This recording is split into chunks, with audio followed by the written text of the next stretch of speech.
Hi everyone and welcome back to Dev Portal.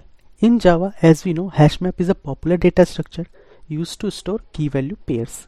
The internal structure and the operation it performs make it highly efficient for retrieval, especially when handling with the large data set.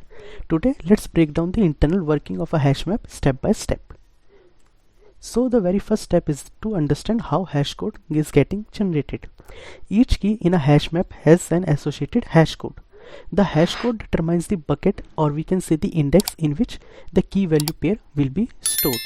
The hash code method for each key object generates a unique integer for that object, which is calculated based on the key's content. This integer is used in the hash map to locate the bucket in the array where the key value pair should be stored.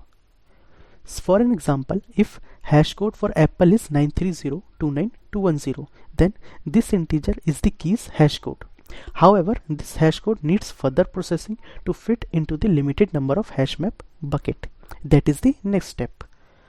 The hash code is then processed further to generate an index within the hash map's internal array, allowing it to fit within the available buckets, typically 16 by default, as array are finite.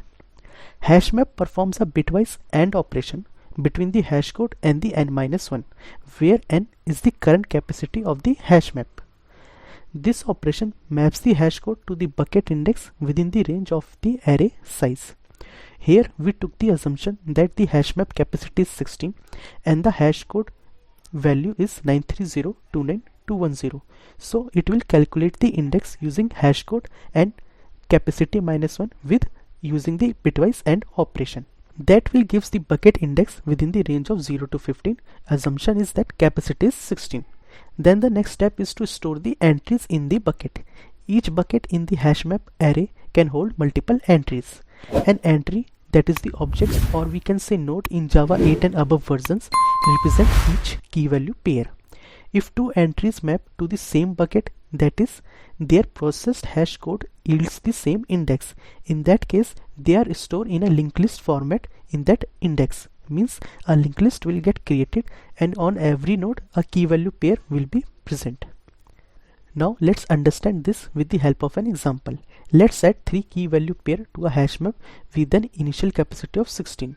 We have added 3 key value pair: apple with value 100, banana with value 200 and grape with value 300, where apple and banana map to the bucket index 6 and grape map to the bucket index 2.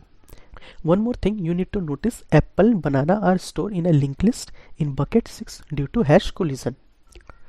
Now let's understand what is hash collision. When multiple keys map to the same bucket, known as collision. HashMap use the separate chaining approach to store them in a linked list at that bucket. In Java 8 and above, if bucket contains more than 8 entries, in that case, the HashMap automatically convert the linked list to the balanced tree to improve the retrieval performance, changing the time complexity of big of n to big of log n for that bucket. Now let's discuss how we can retrieve the values from the HashMap. To retrieve a value, the HashMap generates the hash code for the key, applies bitwise AND operation to find the bucket and then search the key in the bucket.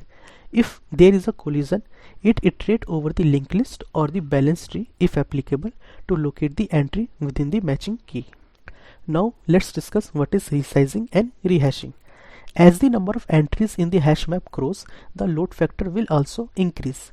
The load factor determines when the hash map should resize to maintain the efficient performance. The default load factor is 0.75. This means that 75% of the capacity is filled, the hash map resize. Resizing double the capacity of hash map and rehash all the existing entries to the new bucket. For an example, if the hash map has the initial capacity of 16, it resizes to 32 when it reaches 12 entries, that is the 75% of 16, and then all the keys which are present in that hash map, it will calculate the hash code for that and then identify the index value for the new array which is getting created with the capacity of 32, and it will store those key value pairs in that new array.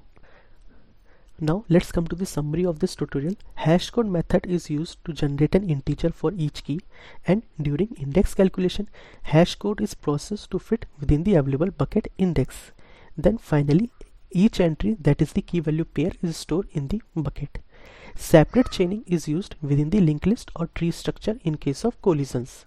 And finally, rehashing occurs automatically when load factor threshold is exceeded. If you found this tutorial helpful, please give it a thumbs up, subscribe to Dev Portal for more Java content, and hit the bell icon to stay updated. And I will see you in the next video.